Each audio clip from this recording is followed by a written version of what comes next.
Today, Carl and Nick preview the Broncos Week 11 matchup as the Denver Broncos welcome the equally struggling Cincinnati Bengals. This podcast was recorded on Tuesday, November 14th. Things may have changed since then. You are listening to the Huddle Up Podcast. Welcome to the Huddle Up Podcast, your go-to show for all things Broncos.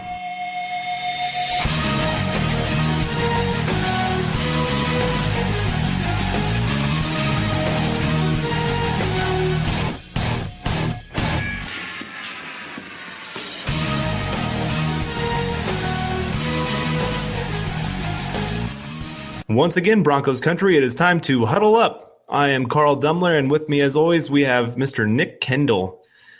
Now, Nick, I got to go to my first home Bronco game. I've been to a few in Kansas City, but my first actual home Bronco game in like 20 years.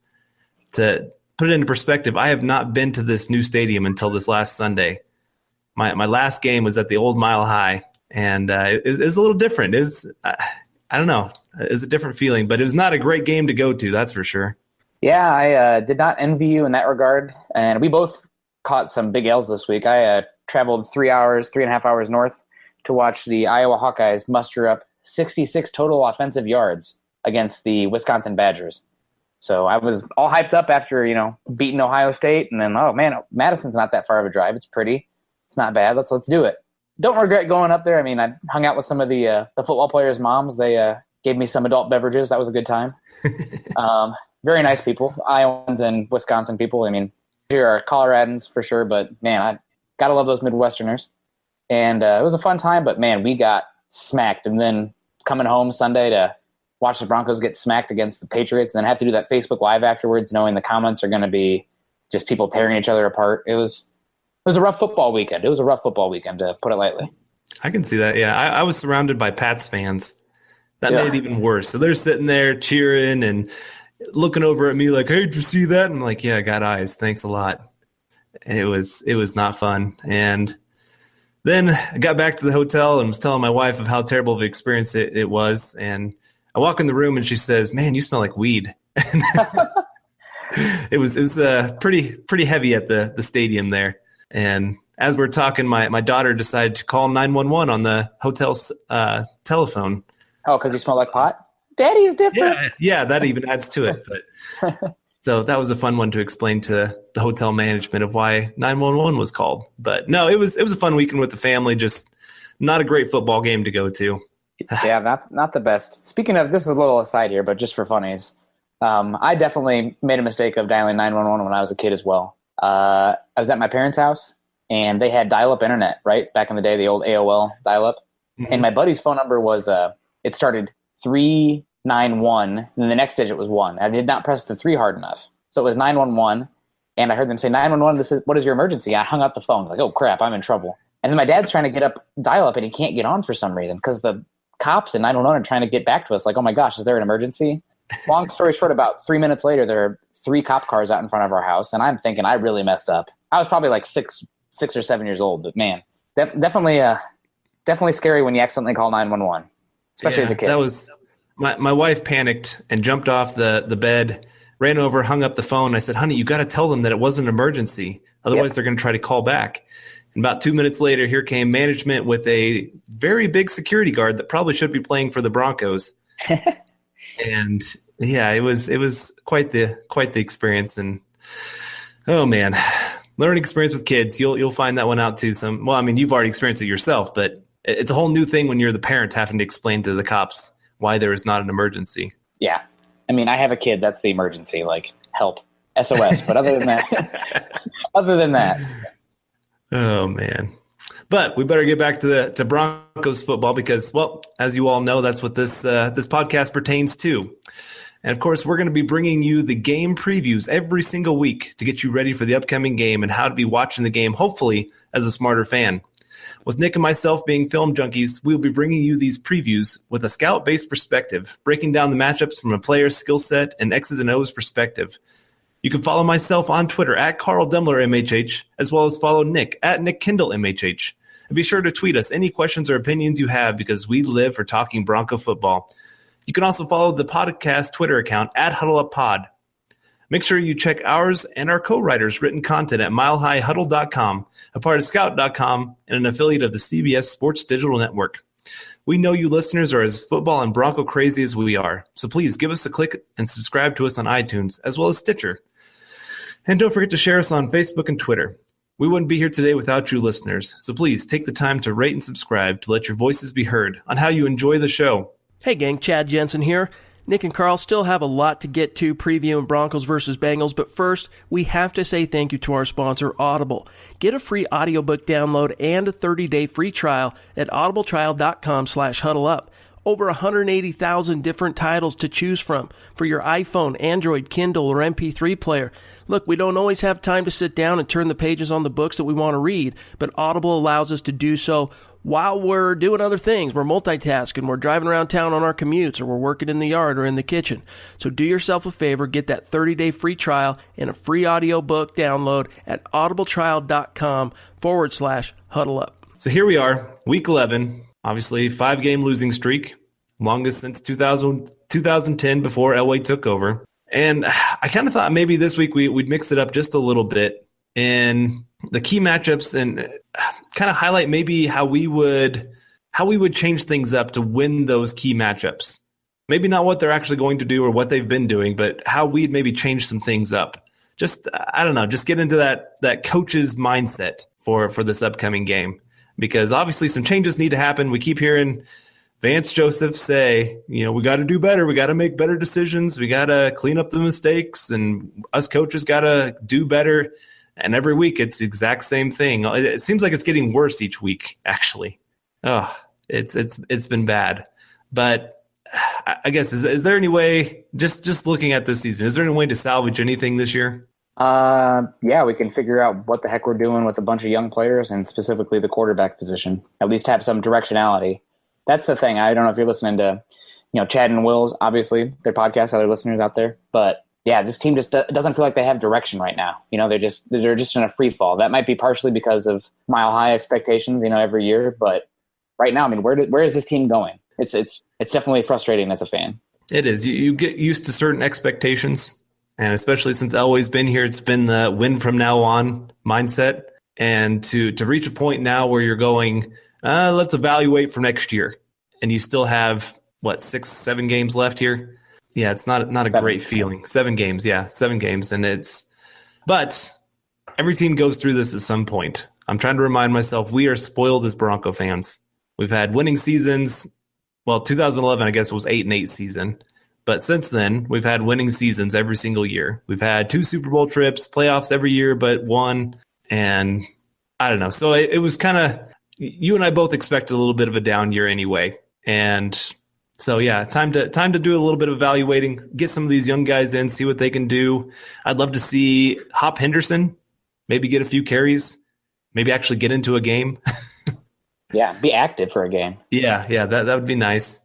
McGovern, he's another one I'd love to get a look at. Brendan Langley, Jamal Carter. I'm ready to see the young guys. That's what the rest of the season is now. Let's be honest. If we were taking bets right now, I don't think Talib is here next year, and I don't think C.J. Anderson is here next year. So let's see if Booker can handle more of a load. Let's see if Langley has a chance to be the nickel corner, not playing that inside role, but the third cornerback role, right, with Harris and Roby on the outside. But that's where we're at. That seems like where we're at of this team. And right now we are projected for the 6th overall pick, but our schedule really lightens up from here on out. So.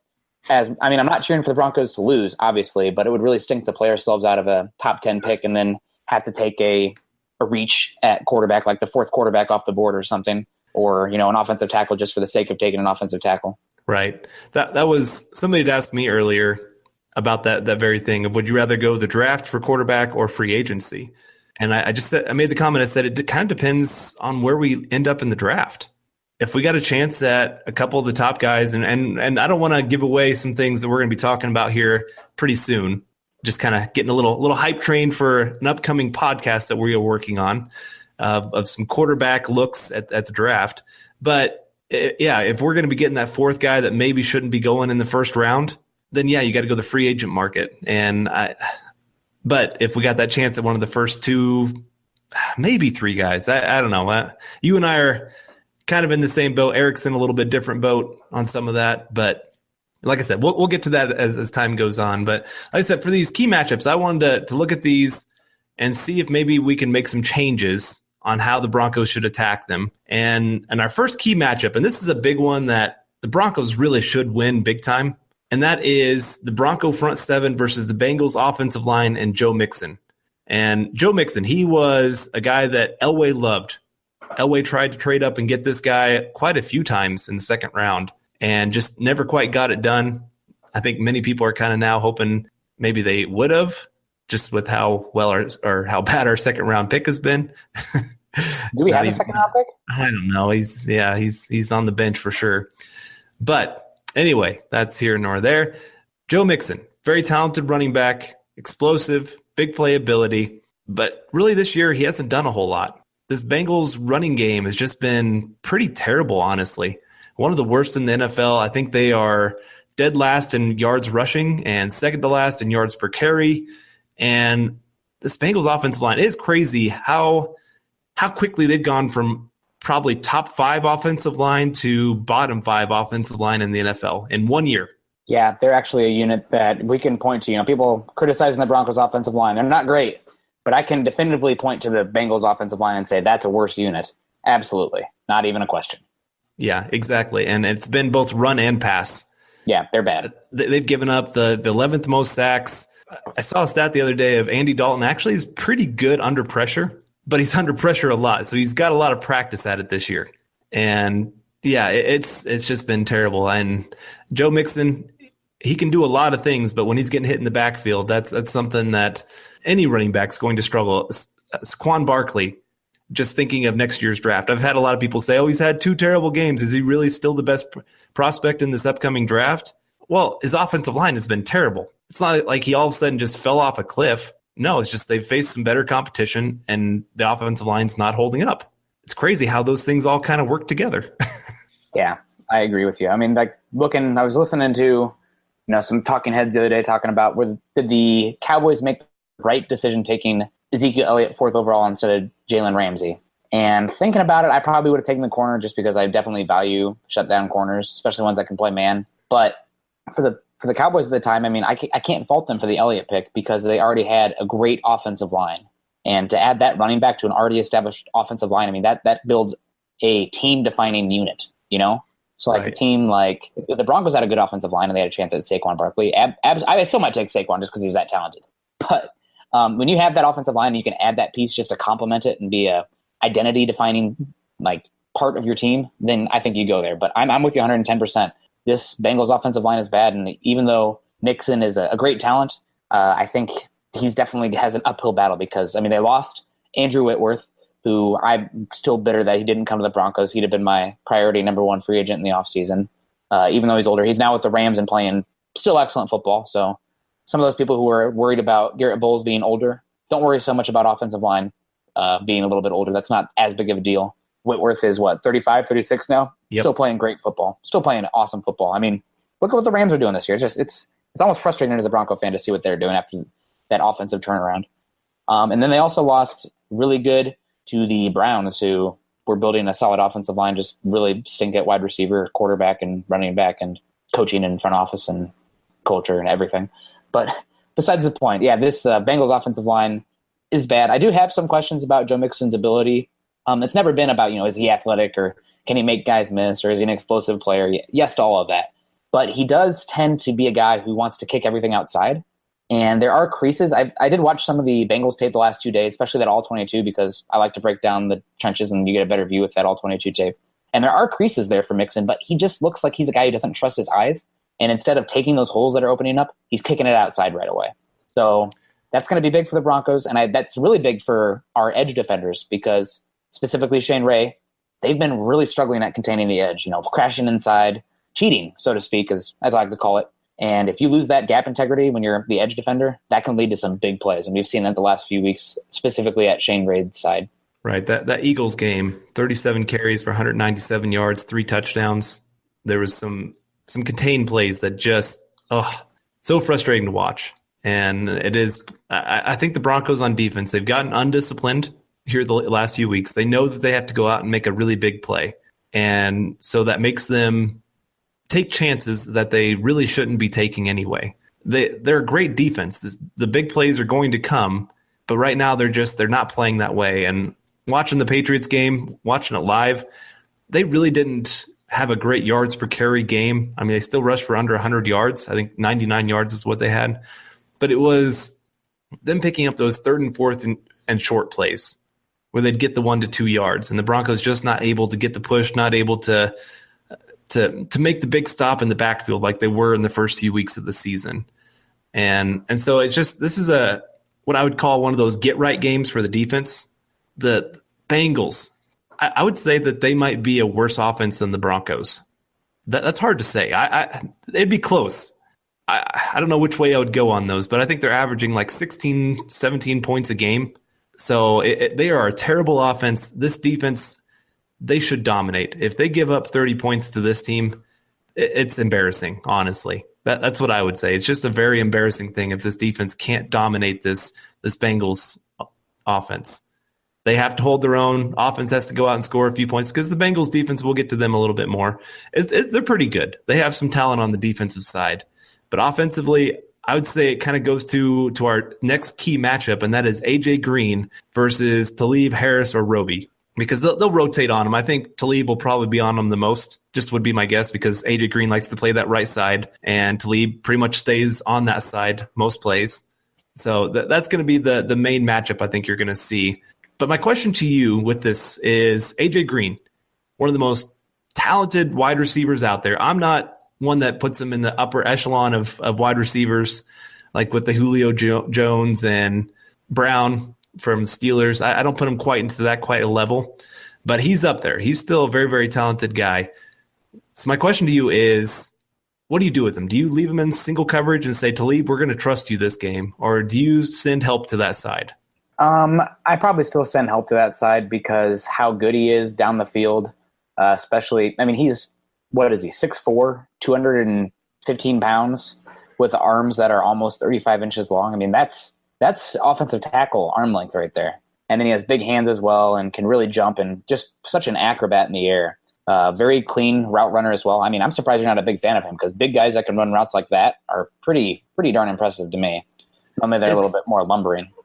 My biggest thing against him, and this is why I like Brown and Jones a little bit more, is they are a little bit more of the all-around, can run every route and be successful at it. I'm not saying A.J. Green can't, but he doesn't really like to run over the middle a whole lot. He is more of your deep threat or threaten the deep threat, come with the comeback, sometimes run the quick slant here and there kind of guy. And I like the guys that are willing to go over the middle a little bit more. Just you eliminate some of the routes that they're going to run just because you know what kind of wide receiver he is.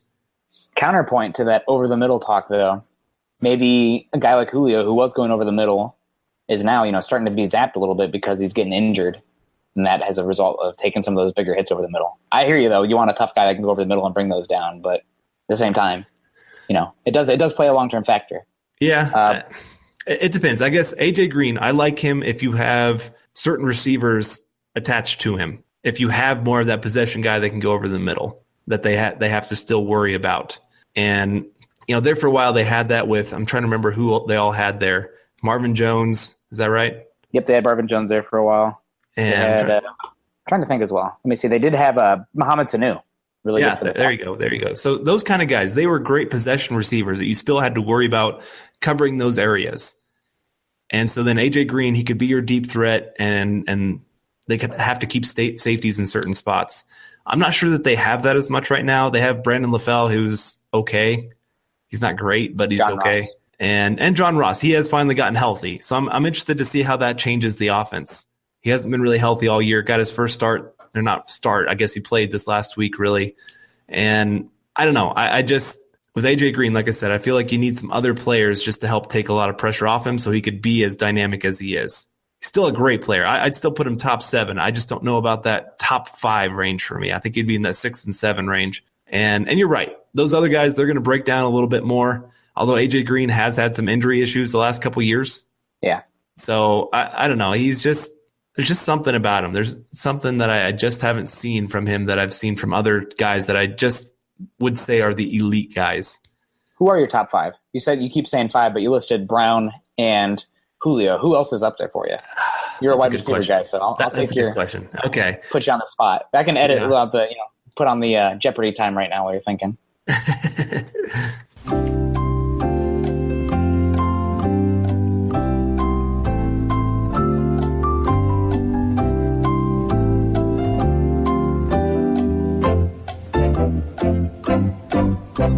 Time's up, Carl. Where are you going? Is up yes, there? Mike Evans is up there for me. Odell Beckham, when he's healthy, he's got to be up there. Odell Beckham, yeah, that's definitely one. Demaryius Thomas? No.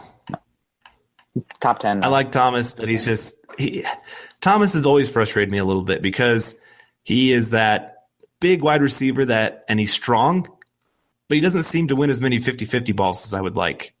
And he doesn't really always put the effort forward that I'd like to see on some of those where he's getting into traffic. Yeah. There was one at the game this last Sunday where it was thrown behind him. Not an easy catch, but I just didn't see him make the effort to really go back and get it. He just kind of, because he knew he was going to get popped, so he just kind of turned a little bit, dropped the ball, and then just kind of braced himself for the hit. And I don't mind him protecting himself, but it just was one of those plays I was like, oh, man, come on. Put a little bit more. You're that team captain. You're that guy that people are looking for to make that play, and he just didn't do it. Yeah, so, I feel you. I feel like all that trade DT campaign BS just has me really defensive of him. Yeah, I understand. I still want him on the team. Don't get me wrong. I still love him. I can't put him quite top 10 for me. He's in that 10 to 15 range. So my other guy. Oh, go ahead. Looking at the list of receivers, though, I mean, you got T.Y. Hilton, who could be up there.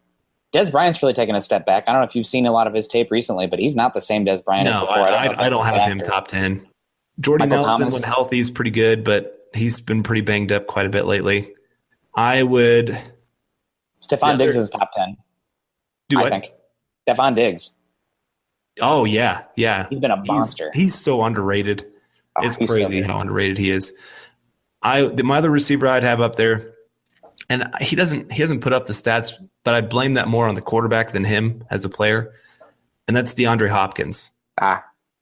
His hands are just – I'd put him as the top hands in the NFL. I've seen him make some catches that just make me go, oh, my goodness. He makes a quarterback look better than they really are. And I feel like he's kind of like in that Larry Fitzgerald way of things of can't put up the stats because he just doesn't have a quarterback that can get it to him. And he finally did, and then the quarterback tears his ACL in practice. Yeah. So he's another one I really love to watch him play. I know not everybody's going to have him in their top 5, but I do.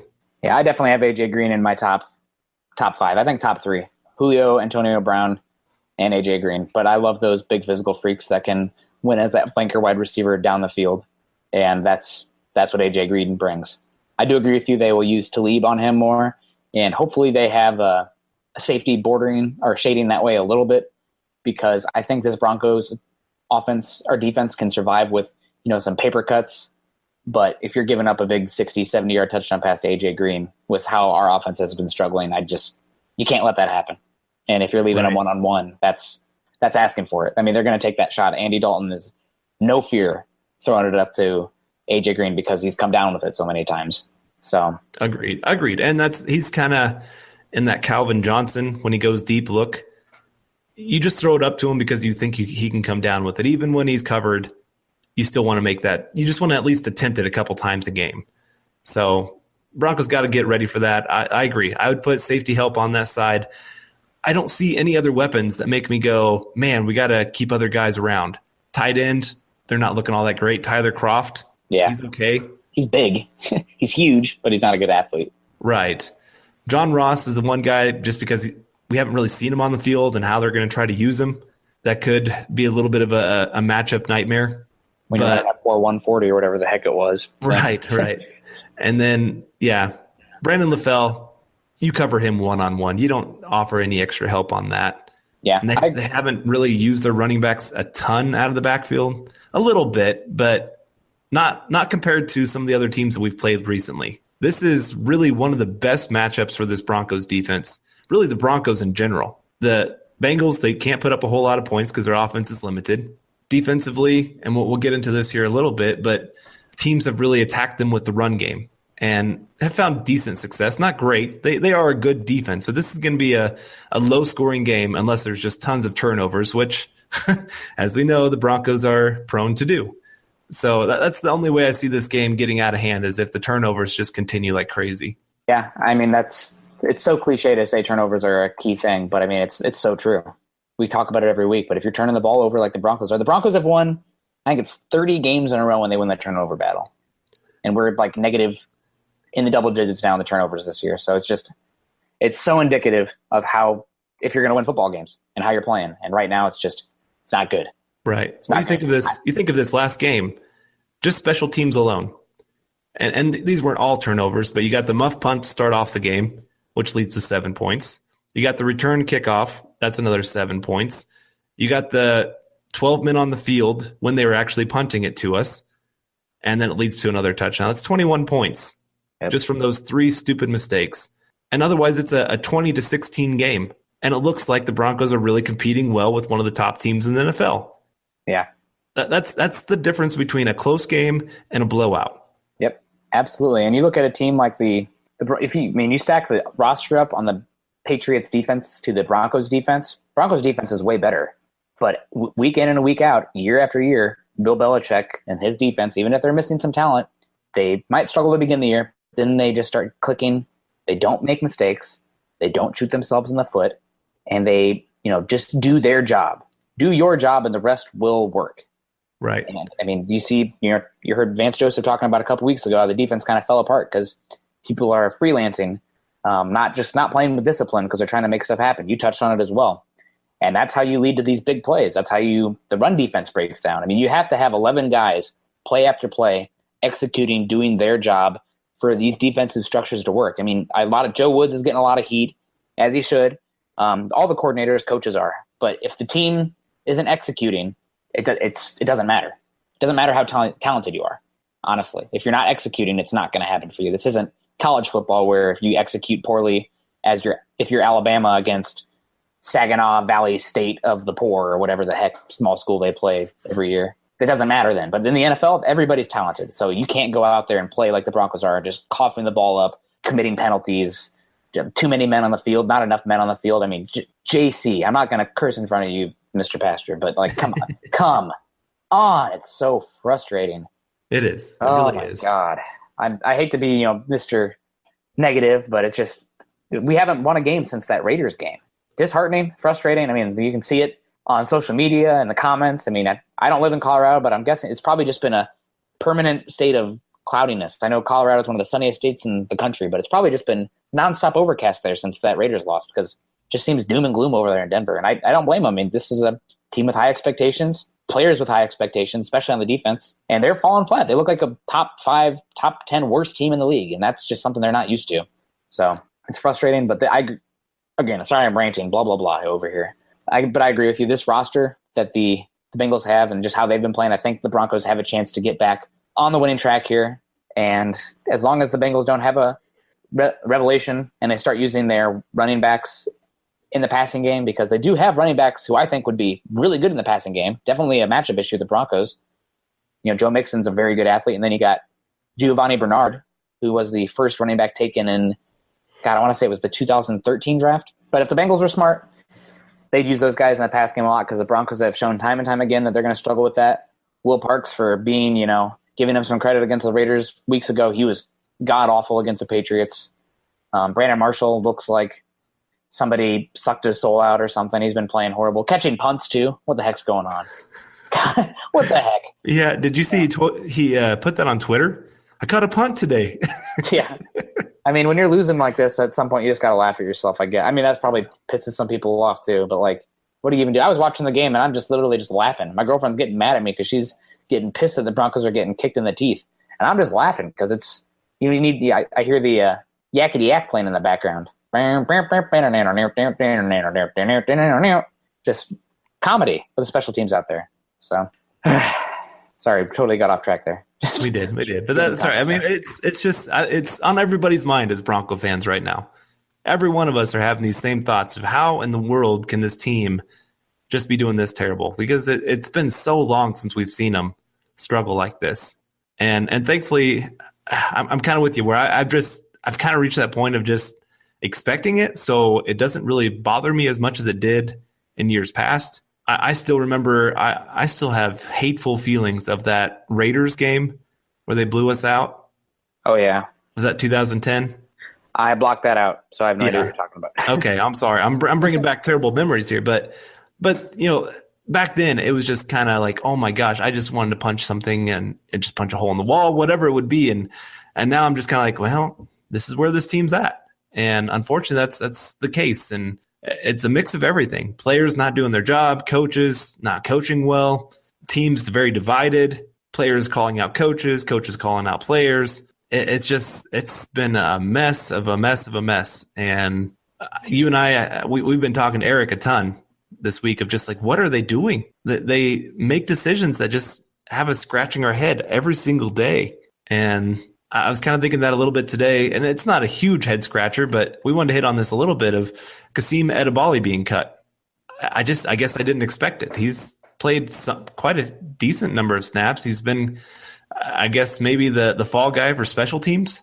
I guess. I don't know. I mean, maybe he's been blowing the lanes. I haven't really taken the time to totally break down special teams play. That seems like something that wouldn't be the most fun with how they're playing right now. I'm not using my free time to watch the Broncos special teams run around and to the background once again, yakety yak playing around in the background. But right. Yeah. I don't know. Are they going to have you heard who they're going to bring up, or do you have any idea? I don't. I was kind of looking at our practice squad, trying to figure out maybe somebody they'd bring in. You'd kind of mentioned maybe Hunter Sharp. That's who I think. Yeah. Yeah. He makes a lot of sense. Special teams kind of guy. You're losing a special teams guy, so you need a special teams guy. And he also has returned for us. Right. And wide receiver, I don't know. It's kind of a iffy position. DT's been okay. Sanders has been great when he's playing, but he's been banged up a little bit. And it almost looks like Latimer has replaced Benny as the third wide receiver.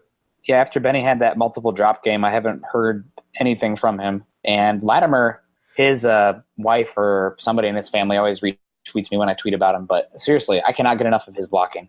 I love him in the blocking game where he can get to that second level. He pops safeties.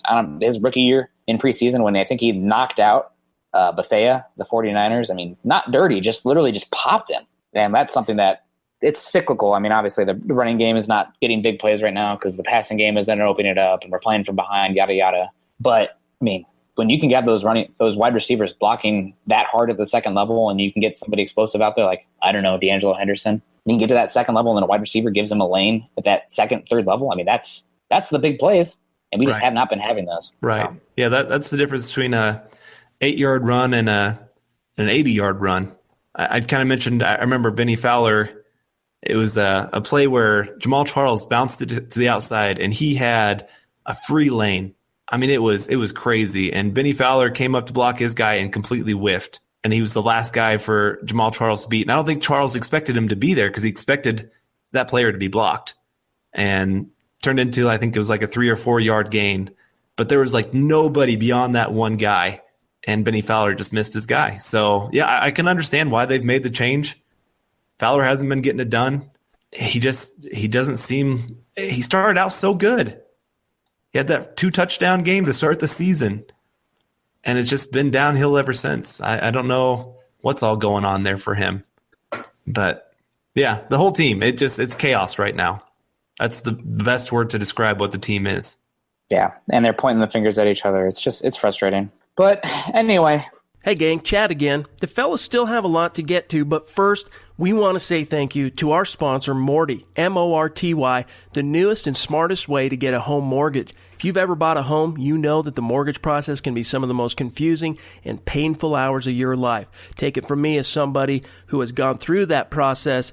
The simpler it can be, the better. And Morty makes it fast and easy. Morty not only simplifies the process, but they help you find the smartest mortgage that's right for you. Just input your information into Morty's secure website, and in less time than it takes to hear this ad, You can shop qualified rates from different lenders. With Morty, you'll get real loan options in minutes without ever being called or sold to by a mortgage broker. And by shopping loans from different lenders, you're able to pick up the rate and term that best fits your needs. In addition to that, Morty can automatically generate a pre-approval letter online for you in minutes, which will help you speed up the home buying process and talk confidently to realtors and sellers. Morty wants to save you money. At Morty, there are no commission salespeople, so their experts exist solely to get you the best deal possible. If you ever get stuck or have questions, someone from Morty's team is always ready to assist you over real-time chat or on the phone. So whether you're a first-time home buyer looking to refinance or buying an investment property, head over to trymorty.com/huddle to get started today. That's TRYMORTY, trymorty.com/huddle. Morty Inc. is a licensed mortgage broker, equal housing lender, NMIS consumeraccess.org, number 1429243. All right, well, now we're going to flip the ball, and we're going to focus on the Broncos offense, which honestly I think has been playing a little bit better the last few weeks. We're going from totally horrible to mostly horrible. So I guess progress is progress. Yeah. But, it's been a little bit better. Granted, I think we're getting blown out so much, so teams aren't really bringing it to us as much at the end of the games. But I'll just take the progress. I'll look at it through some orange-tinted glasses, and we'll take it. Whether it be the quarterback, playing a little better, or the offensive line blocking a little better, or just executing better. I mean, I can't really say for sure. I'm not in the locker room. I'm not in the meetings. I don't know the plays being called. But they look like they're playing better, and this week I think that they have a better matchup than they've had the last few weeks. At least with the Bengals offense struggling as well. At least the game should be close, so that can make the offense at least show what they're going to have. And it's, like you touched on a little bit earlier, it's definitely going to start with the run game this week. The Bengals have struggled against the run this season. They do have some bigger defensive ends that are good at holding the edge, but they've had rotating bodies at that off-ball linebacker position. The safeties aren't playing as well, and they're just not executing in their gaps. Maybe perhaps they missed Pecco, who was underrated for them for years. I'm just saying. What? But yeah, right. But yeah, they've really struggled to stop the run this season. And I think part of it is teams just don't want to throw against them a whole lot. They do have a good secondary. And so if you can beat them with the run game, because a lot of their guys, I do think fit more of that pass rushing mentality than they do the all around or run defenders, whatever you want to call them. Yeah, I mean, like you said, they're edge rushers. Their starting edge rushers are some big guys that do a good job of holding the edge. But inside, Geno Atkins, I'd say he's more of a pass rusher than he is a run stuffer. He's great. His name doesn't get talked about enough for interior players, really, I would say. I mean, I'd put him up there with Donald when it comes to pass rushing ability. But Donald offers a little bit more an all-around ability. I mean, that's why I'd rather have Donald than Atkins, plus age adds into that. And then they have guys like Carl Lawson, good name. He's fighting for Defensive Rookie of the Year, but he's more of a pass rusher. That's where they'll kind of bring him down to the defensive line to get after the quarterback on pass rushing situations. But yeah, that's where they're vulnerable. Teams can rush against them.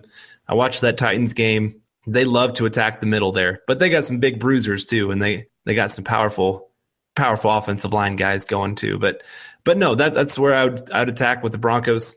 Get some interior guys going, and then pop it outside every once in a while with Jamal Charles.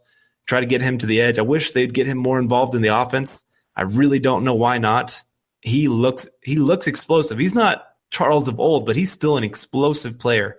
There were a couple runs against the Patriots that you had to do the double look of, oh, Charles came in. Yep, that was explosive. That was nice. That was fun to watch. But I just wish they'd use him a little bit more to really add that pizzazz. I don't know what you want to call it. That spark for the offense.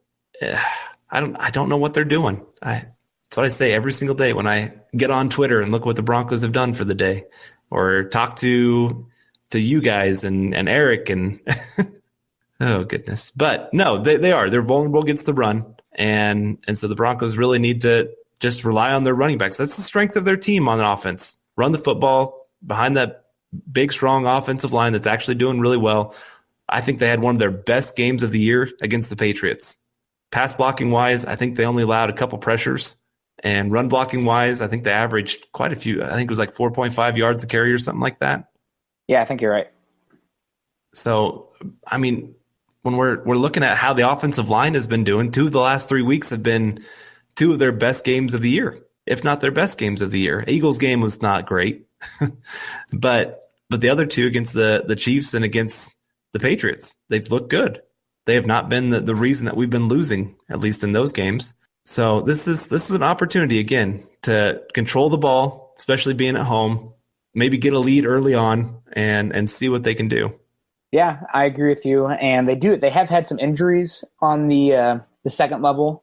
Montez Burfict, we'll see if he's even going to be eligible. I thought his ejection was a little bit soft, but when you have that reputation, you earned it. It's not from that action in that game. It's everything you've done in your career.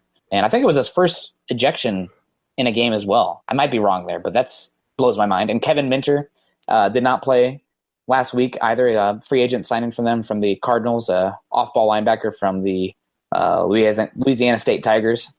They do also have a nice young linebacker in Nick Vigil, who was a third-round pick, good athlete, and a backup linebacker who's been pretty solid for them forever, Vincent Ray. But they really lack speed at that second level. And then you talked about it, the interior, as good as Geno Atkins is getting after the passer, he's not the best anchoring, controlling his gaps, and he can get washed out. So I'm excited to watch Paradis and Leary against him this week. I think that's a matchup where it's going to be fun to watch because, Leary's the top 3 highest rated pass blocking guard this season.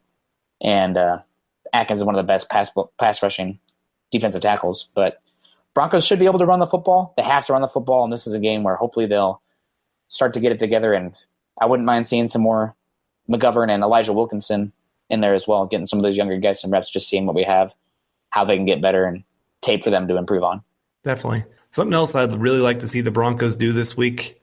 I was thinking about this because I watched the Titans especially do well at this, of running a lot of the counter plays, of just not exactly knowing which gap it's going to go to, blocking one way but running the other.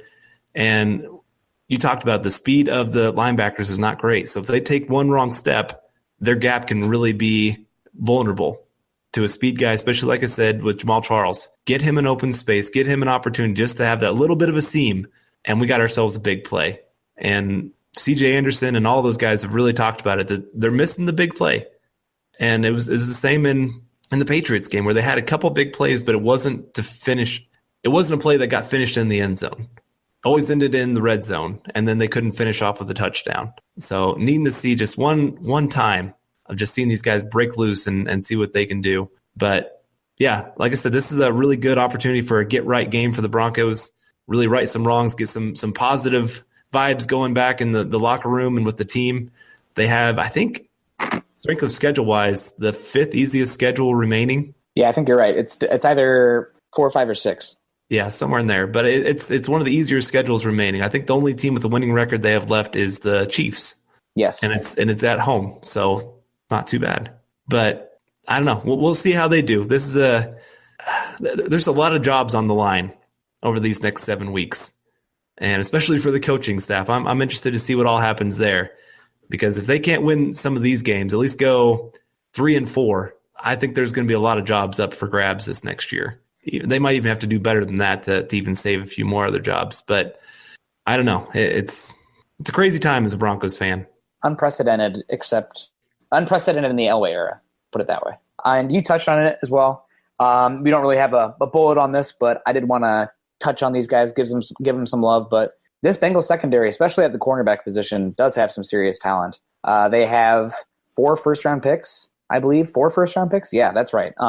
Pac-Man Jones, Adam Jones, who, had that whole incident in the strip club when he was a Titan, but still a pretty good athlete, definitely up there in age. But the fact he's stuck around this long is pretty impressive. He's a pretty good player. Dre Kirkpatrick, who I believe was injured last week, he did play, but he was out with an illness last week in practice, but he did play, and he's taken a few years to really reach his potential, but I think he's like 6'2", 6'3", and just a really good press man corner. Not the smoothest guy. He doesn't flip those hips very well, but with his length and his athleticism, he can really be a nuisance at the catch point at the top of the route. And then they have a first-round bust, who luckily the Broncos didn't pick, but plays pretty good for a third or fourth corner.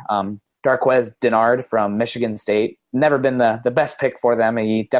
Broncos got lucky taking Bradley Roby instead of getting stuck with Darquez Denard, but as a third and fourth corner, he's pretty good. And then somebody who's very talented, didn't play at all last year, but doesn't really get the credit that he should, but just probably one of the better young cornerbacks in football. And that's William Jackson III, 16th overall pick 2 seasons ago, missed last year with an injury, and has been playing excellent football this year when he's in there. Slowly but surely, but really just a fun player, good athlete, 6 foot, moves very well, and one of the better, younger, up-and-coming cornerbacks in the league. Which is, again, why we keep harping on the fact that the Broncos are going to have to win with the run game. Yeah. Teams have tried to challenge this Bengals secondary, and they are not why they are losing. Just look at their scores in games. The defense is keeping them in games, just like our defense until these last couple games have kept us in games. But the offense just doesn't do enough to score. And so teams realize, hey, we can be conservative. We can run the football. We don't have to score a ton to win this game. So might as well just control the clock and keep our defense off the field as much as we can. And I'm going to guess the Broncos are going to try to do the exact same game plan that a lot of other teams have done to put the Bengals in really the same spot the Broncos are in. They're 3-6 and just really struggling, and just I've seen a lot of Bengals fans kind of having the same attitude as Bronco fans because they haven't been used to losing until these last couple years. They've been a pretty consistent playoff team. Haven't been Super Bowl, obviously, but or even to the second round of the playoffs, but they've been a very consistent team. And these last couple years, they've really struggled, and especially this offense, they just haven't had – they've lost a ton on this offense. It's crazy to think of some of the talent of offensive line, but wide receiver – tight end hasn't been healthy. It's been a train wreck for that offense for them. And talking about train wreck, one of the biggest train wrecks on the team for them is their tackles. Like I said, last year they were one of the better offensive lines. They had one of the best left tackles in football. And now they have Andre Smith and Cedric. How about you say the last name? Ogabui. There we go. Just wanted to make sure I didn't say it wrong here. These two have been 2 of the worst tackles in football this year. This is where, again, we come back to Watson wasn't as bad as a lot of Bronco fans made him out to be. You can go watch some film on the Bengals, and you're going to see a group that both of them combined are just not great. They get beat quite often around the edge. They get overpowered. There's just nothing good that they do. Run game, they're terrible. At least our tackles were really good in the run game. These guys aren't even that. And they've had a couple injuries as well. It's been bad. And so this is a week, and we say this every week, somebody else has to win but Vaughn. Shane Ray, Shaq Barrett, where have you gone? It's not like you've played the who's who of left tackles either. Nate Solder's an average left tackle. Eric Fisher. The Eagles? What? The Eagles left tackle was? Yeah. That's how you pronounce it. I'm trying to remember his name. I just remember Vaitai. I cannot pronounce the first name. Yeah, I always think of the alcoholic drink, Mai Tais. Oh, yeah. That's how I always try to remember how to pronounce it. His first name sounds like the name of the state fish of Hawaii.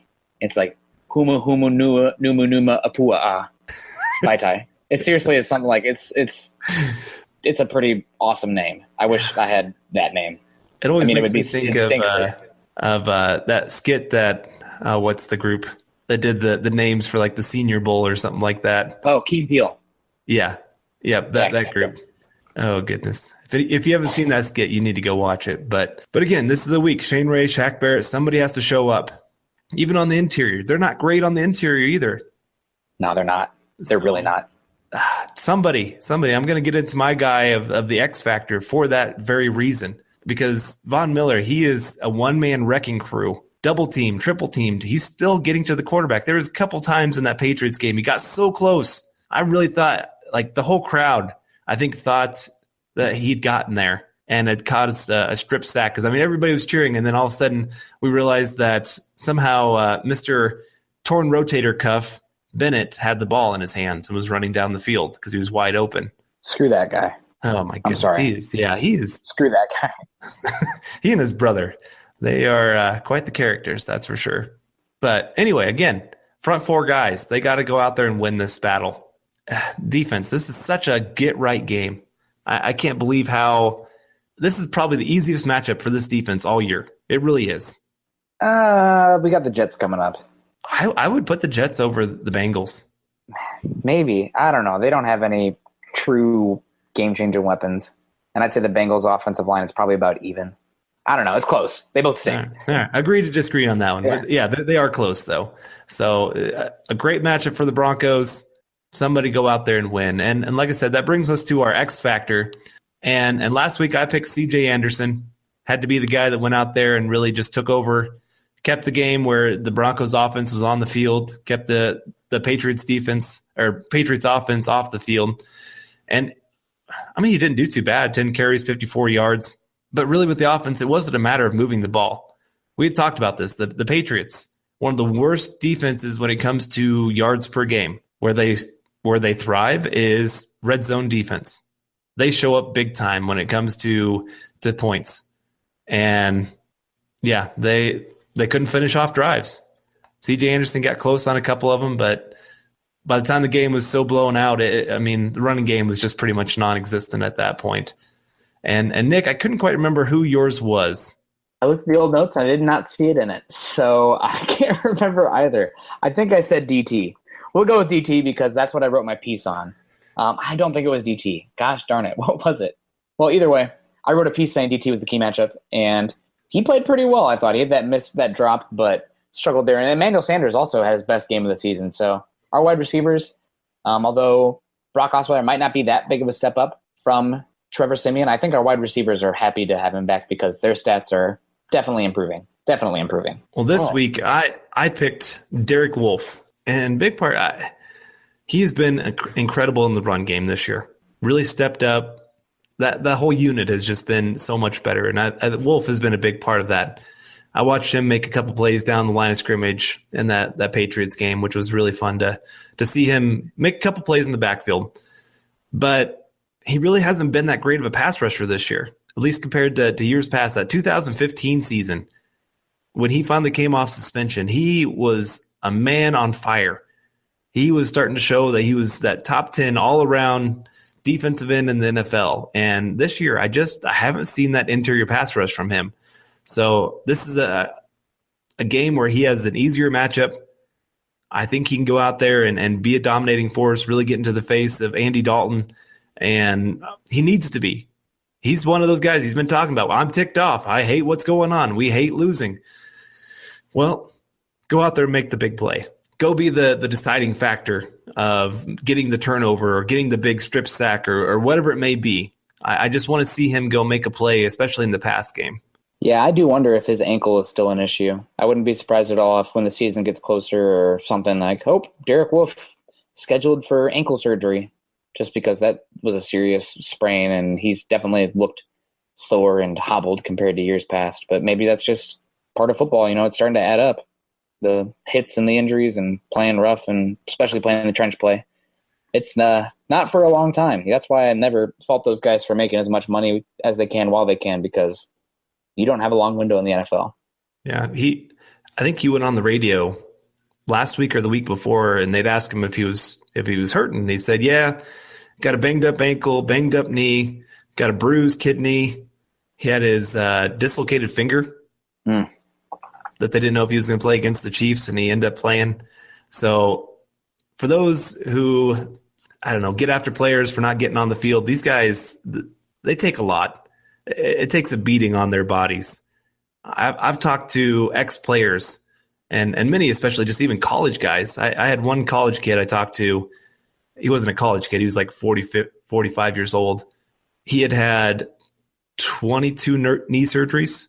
Oh my God. And like 2 wrist surgeries, and he couldn't sit in a normal chair because it hurt too bad. And he just played in college.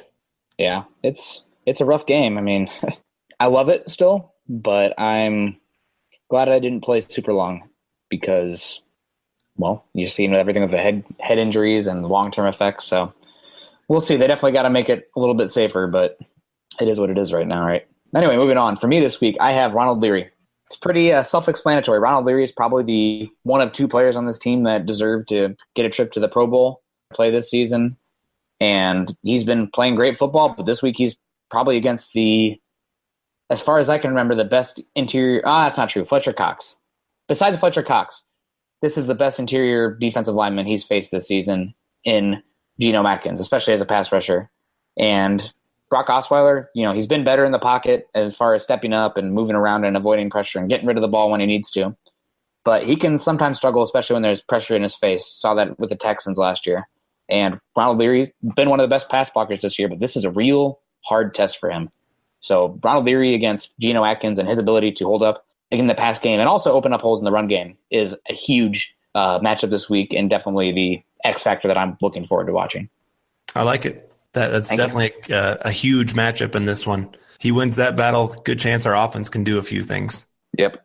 That's probably the one I'll be writing about this week as well. So probably we'll get out about the same time this podcast is released. Very nice. Well, should we go into some game plan mode for this game? Absolutely. I was the Broncos defense last week, so I guess I'll be the offense this week. Sounds good to me. All right. Well, it's a pretty easy thing. We've been touching on it. You've hit on it a few times. The Bengals are not great against the run.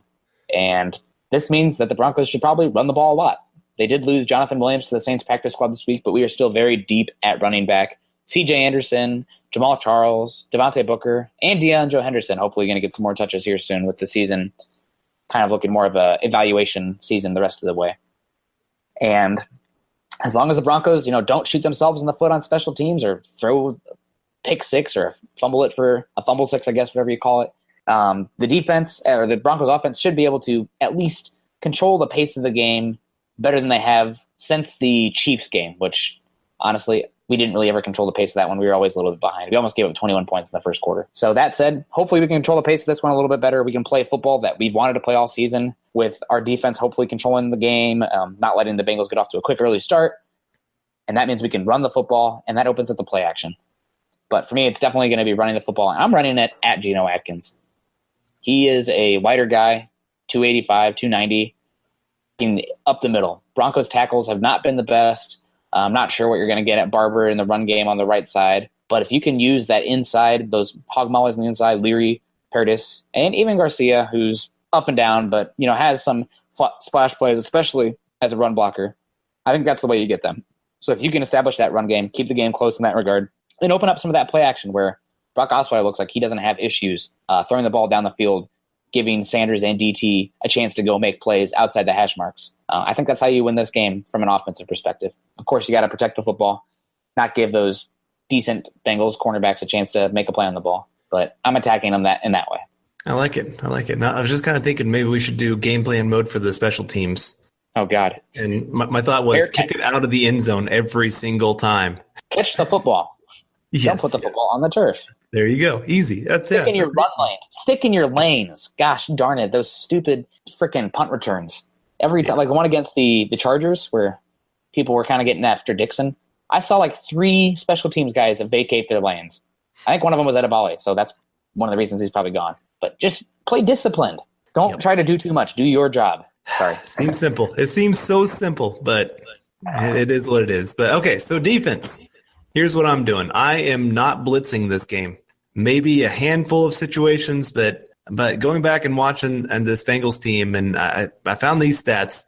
The Titans blitzed Dalton 33% of the time. He had a completion percentage of 72.7 through 2 touchdowns, 0 interceptions, and a passer rating of 130.9. This is not a team that you blitz. Dalton loves when you have those one-on-one coverage, especially A.J. Green. He loves when, hey, A.J. Green, you just run deep, I'll just throw it, you run under it, go catch it. That's one of their favorite plays to do. So I'm not blitzing this game. I'm going to trust my front four that they're going to be able to get something done against this terrible offensive line. I'm going to tell my outside guys, outside contained guys, Shane Ray, Von Miller, I'm saying stay home, be disciplined.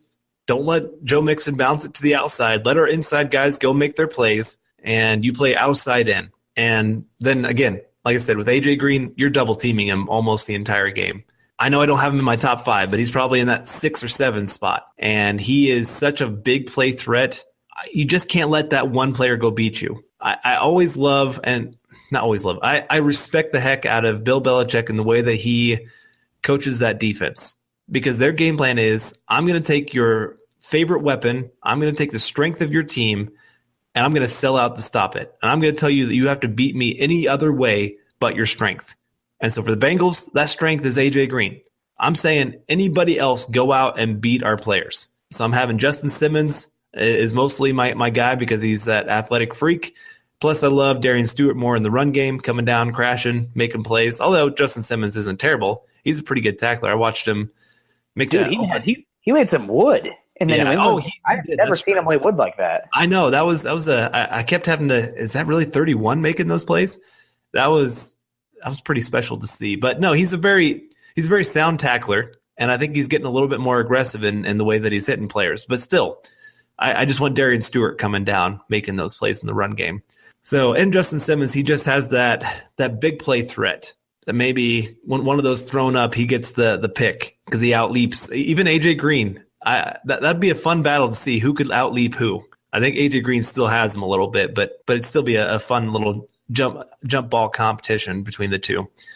And otherwise, I'm playing a lot of man coverage across the board and just trusting my guys to outplay theirs because I just feel like my guys are more talented. And I think that should be a pretty simple game plan. I think if you want to really simplify things down, I think that's the way you do it and just say, hey, go out there and play to your strengths. I think we played way too much zone lately. Play to the strength of this defense. Play man coverage. Trust your guys to actually go hold up and do their job. I think there's just too many complications going on, and when you don't have great communication among your players, when they're kind of fighting, sometimes it's just better just to go out there and say, hey, you got this guy, go do your job. Yeah, absolutely. So hopefully, we're going to come up on the game prediction here, but seems like a game the Broncos should be in. So at the very least, we're not going to see the backup quarterback in the fourth quarter of the Bengals, although maybe McCarron would be giving an audition. I'm not a big McCarron guy, but I know I've seen some Bronco fans say that we should go after him. Desperate times call for desperate measures, I guess, but we're definitely hopefully not going to see him this week. I'm not cheering for an Andy Dalton injury, and hopefully he's not coming up in mop up time, unless the Broncos are blowing him out. Then in that case, we can see him out there. Bring him on. All right. Yeah, bring him on, absolutely. Bring on the Bungles. But yeah, Broncos have historically owned the Bengals, so hopefully we'll keep that trend going. I know I want to get a high draft pick, and this season we're not making the playoffs. If we win 7 in a row, even if we win 7 in a row and get to 10 wins, that's not a guarantee that we're going to make the playoffs. So I don't know. I feel like it's more about evaluation at this point, get the young guys in, but you still go out there and play to win the game. Those guys have a finite career. They're still trying to put up tape and play well, securing their future as well. So hopefully the Broncos will come out and get that W. But before we get to the predictions, we got to move on to what to watch for. And last week, Carl, you did big play chances. And, well, if you consider fumbles big plays, then I would say that did not work out too well for the Broncos. No, it definitely did not. They did have some big plays in the pass game. So that was very nice to see. And a couple of nice runs here and there, but that was about it. And like I said, none of them ended in the end zone. That was the big thing. And the Patriots will do that. They'll give up the big play, but they're not going to give up the touchdown. And then they're going to crack down in the red zone and say, all right, you got to go beat us here. And most teams don't seem to be able to do it. And Broncos definitely showed they cannot do it. They've been one of the worst red zone teams in the NFL. And it started out so strong. That's what's so crazy. And it's why in the NFL you have to wait for things to play out stats-wise. Things can be so crazy those first couple weeks. You're going to have teams that just show up and you're going to go, oh my goodness, this team is looking amazing. And then as the season progresses and teams kind of catch on to their tendencies, things fall apart. So had a couple big plays, just didn't quite finish them off. Yeah, and for me, I did interior pass rush. It's something that we've been missing all year. You touched on Derek Wolfe. Not really out there when you'd hope to see him there. Adam Gotsis really hasn't offered much as a pass rusher, which I'm hoping for year 2 or year 3, I guess. Hopefully he'll take that step. Normally it takes that many years. People were saying Derek Wolfe was a bust and can't rush the passer his second year in the league. And Gotsis is even a little bit farther behind the curve, but I still have some hope for him. And Pecco, not really much of an interior pass rusher. Shelby Harris, I felt like they ran at Shelby Harris pretty consistently last week too. I enjoyed what I saw in the preseason, but he's definitely regressed a little bit. I think he's probably a better 4th interior defensive lineman. And whatever happened to Zach Kerr? I don't know. I actually had high hopes for him. Yeah, me too. Nothing. I haven't seen him. Maybe the injury is pretty serious, or I don't know. But he's been a no-show, absolutely. But, interior pass rush did not get home to Brady. We had that one sack of Brady. Von Miller got close a few times, but he can't do it himself, and didn't really see much of Shane Ray or Barrett. Justin Simmons also got home one time as well. But for me this week, my key area what to watch for is third down offense, and it's not even the success rate of the third down offense, although it does have part to do with it. It's what the Broncos do on first and second down. If they can get themselves into manageable third downs. Bengals defense is meh. They have some solid players, but they're not great. And like we touched on, their run defense isn't great. So what does that mean? Broncos need to get those yards on first and second down to get those 3rd and 2s, get those 3rd and 3s, get those manageable first downs where you can run it or pass it, or even take a shot down the field when they're thinking, oh, this team's only going to be trying to get 2 yards. Now that's when you punch them in the mouth. And I would hoping with our run offense, probably the strength of the offense and Bengals run defense being pretty poor this year, if we can get some solid third down, average down to go or average distance to go on those third downs, that would be huge for the offense and can help us move the ball more effectively and keep the defense on the sideline, give them a breather. Something that we haven't seen from this offense. And good choice. I went with special teams. I honestly, I was a little bit shocked that Olivo had his job, that he still has his job right now. And so I think this is a week where if they put up anything even subpar, I mean, I'm not talking this last week was probably one of the worst special teams performances I've ever seen. It's always against the gosh darn Pats too, isn't it? I know, it really is. Always against the Pats. Yeah. Oh my goodness. But yes, if we have just even a subpar game with special teams, I don't know if he gets on the plane on the way back, or I guess they're in Denver. So I guess they don't have a plane. Maybe he just goes home, packs up his house and heads wherever. But it's just been very disappointing. I was really excited about that hire. I think everybody really was. He had that first press conference and everybody's like, oh my gosh, this guy is awesome. I'm going to go run through a wall for this guy. And then we're looking at this going, everybody's running through nothing. They're running off. I don't even know where they're running to. Not where the ball is. That's for sure. It's been terrible. And it's been one of the worst units. I know everybody's been really harping on the offense and where things are, but special teams has maybe been even worse than our offense. And that's saying something. So it's a big week for him and his job security, at least for the rest of this year. I have a hard time seeing that he's going to keep his job beyond this year, even if they play better. But it's just, man, the Broncos are showing why special teams is important not to neglect. Everybody always wants to talk about offense and defense.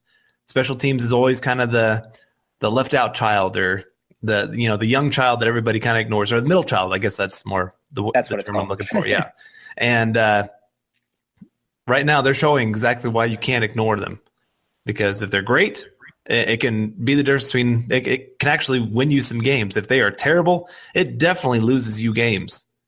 And this is a game, man, that we've been harping on it. Broncos should win this one. It's at home against a pretty subpar team. These are the games you have to win during the season. And the Broncos right now, they've been giving up some wins that they should really be winning. Chargers game at home. Or I guess that one was on the road, but it's kind of like a second home game because they don't have a whole lot of fans. Giants at home, losing that game. Now Bengals at home. These are the games you have to win if you want to be a decent contender. And I know we're not really a contender this year, but at least to have a little bit of pride to show what the Broncos can do. And you're right, the Broncos have really owned the Bengals. We did lose December 22nd, 2014. I looked it up. And I don't know if you remember that game. Peyton Manning was playing, and it was that rain-soaked game where he couldn't hardly hold on to the football. Yes. Yep, I remember that one. Okay, that was the last one that we lost. And then before that, it was clear back in 2004 was the last time the Bengals beat us. Or no, sorry. Yes, 2004. Yeah, yep, I remember that game. But again, so this should be a game that we win, but just with how the team's been turning the ball over, you can't really beat any team when you're turning the ball over as much as the Broncos. We could be playing the Browns, and all these turnovers could lead to a loss. That's how bad it is. Yeah, you're right. Of course, I just can't believe how bad special teams has been. It's one of those things where if it's going well, you don't really appreciate it, but when it's going bad, you definitely notice it. Hopefully that turned around. I'm still hoping Brock Olivo turns it around. Maybe he's gone. I definitely tweeted out he needs to be gone because that was the worst special teams game I've ever seen in my life. And I've seen some horrible high school games and FAIA college football games, but that was just terrible execution. So Absolutely horrible. All right, Carl. Well, we're down to our last section here, and I'm feeling a little bit optimistic. I'll kick it off because I feel like I always steal your scores, so I want to just continue that trend. And I think the Broncos are going to win a close one, but I see a 24-21 victory with Brandon McManus hitting a game-winning field goal, not as time expires, but late in the fourth quarter, and then the defense coming up clutch with a big stop. I like it. You did not take my score this week. Woo! I had it. I was writing it down as you were saying it, so I can maybe take a picture and show you that I just don't copy your score and say, "Hey, you took my score." I'm going 20-16. Broncos win. I think the defense just. I think they got so much pride. I think they're going to show up, especially home crowd after what's been put out there these last couple weeks. How could you not be embarrassed by what's been happening? And so, just wanting to go out there, show that they still have something left to prove and I see a nice win for the Broncos in this one. Well, hopefully we're right, because last time we said the Broncos would win, they got absolutely smacked by the darn Eagles. So, granted, this is not the best team in football that we're going to travel against that's coming off a bye week to prepare for us. So, fingers crossed the Broncos can get that W. And, I'm never cheering for the Broncos to lose, but everybody should be cheering for the teams that have worse records than us to win. That's key. So, as terrible as it is, cheer for the Chargers, gross. Cheer for the Colts, cheer for the Browns, cheer for the Giants, cheer for all those 3-4-win teams, because Broncos can keep winning. That's great, but we want to keep pace with that top 10 pick because we want an option to get a top offensive tackle, top quarterback, or maybe even a shiny new Saquon Barkley. We'll see. All right, well, that will wrap up the Week 11 podcast, the Scout's Eye preview for Huddle Up. For at Carl Dumler MHH and myself on Twitter at Nick Kendell MHH. Carl right now has not enough followers, in my opinion. He's often posting insightful stuff and a great follow. So you listeners, I challenge you guys to tweet him, troll him too. He's really fun to tease as well. Not as fun to tease as Eric Trickle, but good times to tease him. I'm definitely a troll on Twitter. I don't say BS all the time, but I'm definitely busting some balls on there, especially Eric. But he asks for it. You can find our articles at Mile High Huddle, an affiliate of Scout.com and CBS Sports Digital Network. I wrote an article yesterday talking about how the season's expectations need to be changed, and we need to get those young guys in there to evaluate what we have. And a win this week, potentially this is a veteran team that has had high expectations, so maybe that's a little bit hard sell. But at this point, I don't see us contending for the playoffs. 5 losses in a row, 3-6 record. Even with the easy schedule down the stretch, we weren't able to get it done in that stretch. If you guys go back a month when the Broncos were 3-1 heading that bye, we say after this bye week, these next 5 games will determine the season. Broncos lose all 5. So, we weren't psychics or anything. You could look at how the Broncos were struggling on tape, and you could see the schedule and say, this could be a problem. And it was much worse of a problem than I think either of us expected. But I think it's time to see those young guys, and even though Brock Osweiler isn't playing horrid bad, he's not playing great, but I think it's time to see Paxton Lynch if he's healthy as well. Just got to see what he has, and it's an easier schedule, and really no real expectations, no playoff expectations, at least in that regard. So it's time to play Carl's boy and see what we have, and Carl, we can finish off our bet sooner than later then. You can buy me that drink. I know. No, that's my one hope for the rest of the year is to get to see my boy Paxton and either have my dreams crushed or to be able to laugh at everybody's face that had already given up on him. So, all you Twitter trolls out there, you can laugh at me for being a Paxton homer and how much I've stuck by him through thick and thin, a lot of thick for sure. But yeah, no, I'm excited to see him. Hopefully it's not going to be this week, but I keep hearing it's going to be next week, and then it doesn't happen. So I'm trying not to get my hopes up, but maybe next week. Did you read that article that I sent you today from the pre-draft process where he said a lot of teams had some issues with a couple of his joints, and I think one of those was the AC joint as well? Yeah, I did read that, and maybe that's why this has taken so long, is that there's still some already either scar tissue or something going on there. Definitely an issue. It's supposed to be a 2 or 3 week recovery process, and here we are, week 11, and still no Paxton. And honestly, with the way this team's been playing, I think if Paxton was healthy, we'd have seen him potentially in that Eagles game, maybe the Chiefs game, but we'll never know. You can follow the Huddle Up podcast by subscribing to us on iTunes and for Android users, Stitcher. We also have audio up on YouTube. You can check that out, and I like to comment on there. Sometimes you guys need to be a little bit nicer on those comment sections, man. We're all just Bronco fans. I know it's testy right now, but man, God, love is love, man. Right? I'm not. I know you were the one that was smelling like pot after that Bronco game, but man, just love each other.